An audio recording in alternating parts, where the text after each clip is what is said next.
सातारा सांगली विधान परिषदेच्या निवडणुकीच्या पार्श्वभूमीवरती भाजप अलर्ट मोडवरती आलाय। मतफुटीची भीती लक्षात घेता सातारा आणि सांगलीमधील भाजप समर्थक मतदारांना अज्ञात स्थळी सुट्टीवरती पाठवण्यात आलाय। महायुतीमधील अंतर्गत मतभेद अद्यापही कायम आहेत। शिवसेना आणि राष्ट्रवादीने भूमिका स्पष्ट केलेली नाही। मंत्री शंभूराज देसाई आणि मकरंद पाटील यांच्या निर्णयाकडे सगळ्यांचं लक्ष लागलंय। या अंतर्गत नाराजीचा फायदा विरोधी उमेदवारांना होणार का याची देखील चर्चा सुरू झाली आहे।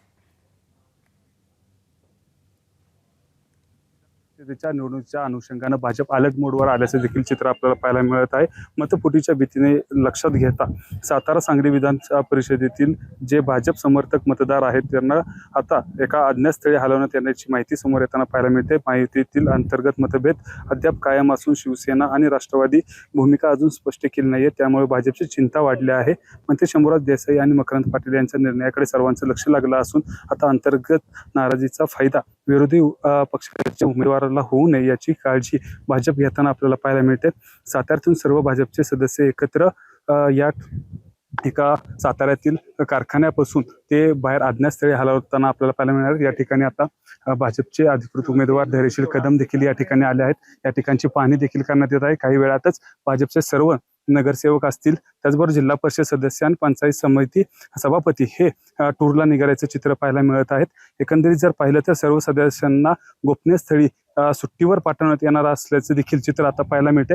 भाजप आता संपूर्ण खबरदारी घेताना पाहायला मिळते। या ठिकाणी जर पाहिलं तर मोठ्या प्रमाणावर सर्व सातारा नगरपालिकेतील सदस्य हे या ठिकाणी आता आल्याचे देखील चित्र पाहायला मिळते। त्यामुळे अनेक घडामोडी घडताना आपल्याला पाहायला मिळतात। जी सातारा सांगली विधान परिषदेची जी निवडणूक आहे त्या अनुषंगानं आता मोठी उलथापालथ राजकारणामध्ये होणार का अशी चर्चा देखील सुरू झाल्याचं आपल्याला पाहायला मिळते। कॅमेरामन ओमकार सह वैभव बोडके, एबीपी माझा, सातारा। दरम्यान याच प्रकरणावरून मंत्री शंभूराज देसाई यांनी काय प्रतिक्रिया दिली आपण पाहूया। नगरपालिका निवडणुकीच्या वेळी मी समन्वय करायचा प्रयत्न केला पालकमंत्री म्हणून। माझ्या निमंत्रणाला कुणी त्या भाजपच्या दोन्ही मान्य मंत्री महोदयांनी आमदारांनी काय प्रतिसाद दिला नाही।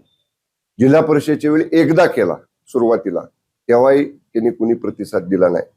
मग जर समजा पालकमंत्री जिल्ह्याचे समन्वय करायसाठी बैठक बोलवतात तेव्हा तुम्ही म्हणता की तुम्ही येत नाही आणि लगेच समन्वय समिती बैठकीच्याच दिवशी तुम्ही जाहीर करता की स्वबळावर भाजप सत्ता मिळवल।